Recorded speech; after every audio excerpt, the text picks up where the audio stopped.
হ্যাঁ বন্ধুরা, Shweta village food cooking চ্যানেলে আপনাদের সবাইকে আবারও স্বাগত। আশা করছি আপনারা সবাই বেশ ভালোই আছেন এবং সুস্থ আছেন। তো প্রত্যেক দিনের মতো আজকেও আমি একটা খুবই সহজ রেসিপি নিয়ে চলে এসেছি।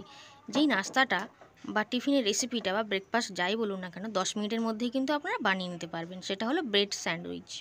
আর স্যান্ডউইচটা বানানোর জন্য আমি দুটো ডিম নিয়ে নিয়েছিলাম। ডিমটা একটু বড় সাইজের আছে, তাই আমি 3টে ডিম কিন্তু নিইনি।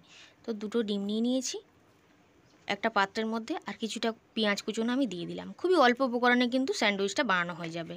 আর দিয়ে দিচ্ছি লঙ্কা কুচোনো। ঝালটার পরিমাণ আপনারা কিন্তু কম বেশি করে নিতে পারবেন। আর দিয়ে দিচ্ছি স্বাদ মতন লবণ। দিয়ে ডিমটাকে একটু ভালো করে কিন্তু ফেটিয়ে নিচ্ছি। আর এই স্যান্ডউইচটা বন্ধুরা সবাই কিন্তু খুবই পছন্দ করে থাকে। ছোট বাচ্চারাও বেশ পছন্দ করে থাকে, বড়রাও কিন্তু বেশ পছন্দ করে। আর খেতেও কিন্তু খুবই সুন্দর লাগে, আর বানানো কিন্তু খুবই সহজ। মাত্র 10 মিনিটের মধ্যেই বানিয়ে নেওয়া যায়। তো আমি একটু টাইম নিয়ে ডিমটাকে খুব ভালো করে ফেটিয়ে নিয়েছি। আপনারা কিন্তু ঝটপট এই স্যান্ডউইচটা বানিয়ে দিতে পারবেন বাচ্চাদেরকে, সকালেও সন্ধেও, আর তারা খুব খুশিও হয়ে যাবে এই স্যান্ডউইচটা পেলে। আর এখানে আমি 4টে এরকম স্লাইস ব্রেড নিয়ে নিয়েছি। তো আমি 2 পিস বানাবো, তো সেই জন্য আমি 4টে এরকম স্লাইস পাউরুটি নিয়ে নিয়েছি। কড়াইতে তেল দিয়ে দিয়েছি, আপনারা বাটারও দিয়ে দিতে পারেন। দিয়ে পাউরুটিগুলোকে আগে কিন্তু একটু সেঁকে নেব। বেশি ভাজবো না, হালকা লাল করে কিন্তু ভেজে নেব। তো একটা সাইড হয়ে গেছে, তো এবার আমি উল্টে দিলাম। এরকমই লাল লাল করে কিন্তু আমি 4টে পাউরুটি ভালো করে ভেজে নেবো বা সেঁকে নেবো বলতে পারেন।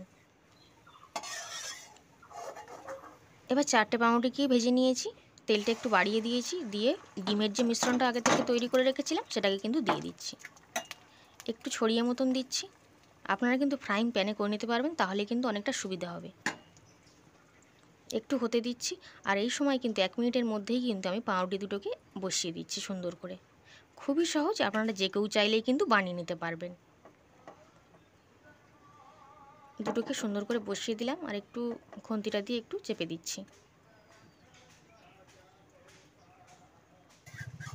আর এবার কিন্তু ডিমটা আমার হয়ে গেছিলো একটা সাইড, তাই জন্য আমি কিন্তু উল্টে দেব। তো আমি খুব সাবধানে উল্টে দিয়েছি। আর দেখুন, একটু দেরি হয়ে গেলে কিন্তু হবে না, একটু তাড়াতাড়ি উল্টে দিতে হবে। আর ডিমের এই সাইডগুলো থেকে উপর থেকে ধরে মুড়ে দিতে হবে। দু সাইড থেকে ডিমটা ভালো করে মুড়ে দিয়েছি, আর পাউরুটি দুটো উপর থেকে দিয়ে দিচ্ছি। দিয়ে একটু চেপে বসিয়ে দিলাম। এবার কিন্তু সাইড থেকে মাঝখান থেকে কেটে নেব। আর এই কাজটা কিন্তু একটু তাড়াতাড়ি করতে হবে। আমার যেহেতু এক হাতে মোবাইলটা ধরা রয়েছে, মানে ক্যামেরাটা ধরা রয়েছে, একটু অসুবিধা হয়েছে। তো আমি উল্টে দিয়েছিলাম, এখন কিন্তু হয়ে গেছে। আর গ্যাসটা কিন্তু সাথে সাথেই অফ করে দিয়েছি। এবার আমি একটা প্লেটে নামিয়ে নিচ্ছি। প্লেটে নামিয়ে নিয়েছি। হয়তো দোকানের মতন অত সুন্দর দেখতে হবে না, কিন্তু খেতে কিন্তু ভীষণ ভালো হবে বন্ধুরা। এবার আমি একটা ছুরি নিয়েছি, খুব ভালো করে কিন্তু এরকমভাবে স্যান্ডউইচের মতন করে কেটে নেব। 10 মিনিটের মধ্যেই কিন্তু স্যান্ডউইচের রেসিপিটা আমার বানানো হয়ে গেছে। তাহলে আপনারা যদি খুব ঝটপট একটা নাস্তা বা ব্রেকফাস্টের রেসিপি বানাতে চান, তাহলে কিন্তু এই স্যান্ডউইচটা বানিয়ে নিতে পারেন।